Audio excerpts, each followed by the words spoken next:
Expérience de mise en évidence de la conservation de la masse lors d'une transformation chimique. Dans cette expérience, nous allons utiliser une balance électronique, un flacon en verre bouché, une solution d'acide chlorhydrique concentré et un entonnoir. Nous utiliserons aussi quelques morceaux de calcaire prélevés dans les calanques. La solution d'acide chlorhydrique est corrosive, elle peut provoquer de graves brûlures. Nous utiliserons une blouse et des gants pour nous protéger. Nous débutons l'expérience en remplissant le petit flacon en verre avec un peu de solution d'acide chlorhydrique concentré.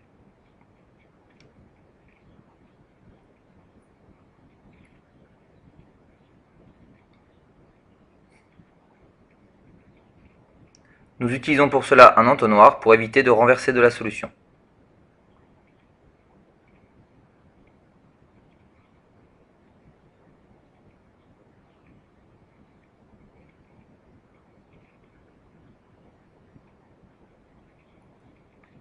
Nous rebouchons toujours les flacons de produits chimiques aussitôt après utilisation.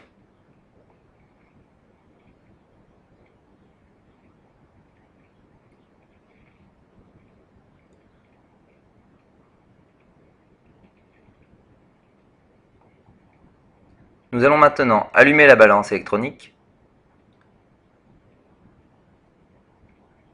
puis peser séparément l'acide dans le flacon en verre ainsi que les morceaux de calcaire. Nous obtenons une masse totale de 59,1 g. La masse des réactifs avant transformation chimique est donc de 59,1 g. Nous allons ensuite introduire les deux morceaux de calcaire à l'intérieur de la solution acide. Nous refermons ensuite rapidement le flacon en verre pour éviter qu'un produit de la réaction ne puisse s'échapper du flacon.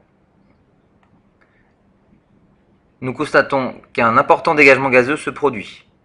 L'acide chlorhydrique et le calcaire réagissent ensemble et se transforment. Le gaz produit est du dioxyde de carbone.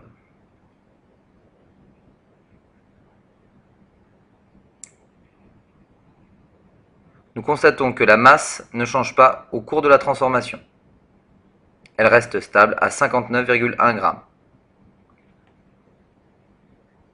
La masse totale des réactifs et des produits ne change donc pas au cours de la transformation chimique.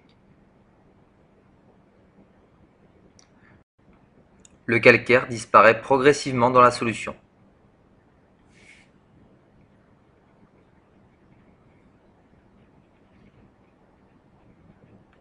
Quelques minutes plus tard, les morceaux de calcaire ont cette fois-ci entièrement disparu.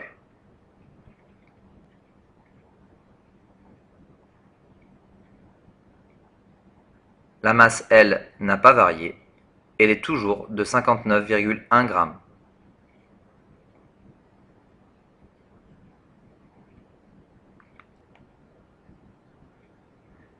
En conclusion, nous pouvons dire qu'au cours de la transformation chimique entre l'acide chlorhydrique et le calcaire, la masse se conserve. De manière générale, au cours d'une transformation chimique, la masse des réactifs qui disparaissent est égale à la masse des produits qui apparaissent. On attribue les premières vérifications expérimentales de cette loi de conservation de la matière, notamment à Antoine Laurent de Lavoisier, à la fin du XVIIIe siècle. Dans son traité élémentaire de chimie de 1789, il écrit page 101 « Car rien ne se crée, ni dans les opérations de l'art, ni dans celles de la nature, et l'on peut poser en principe que, dans toute opération, il y a une égale quantité de matière avant et après l'opération, que la qualité et la quantité des principes est la même, et qu'il n'y a que des changements, des modifications.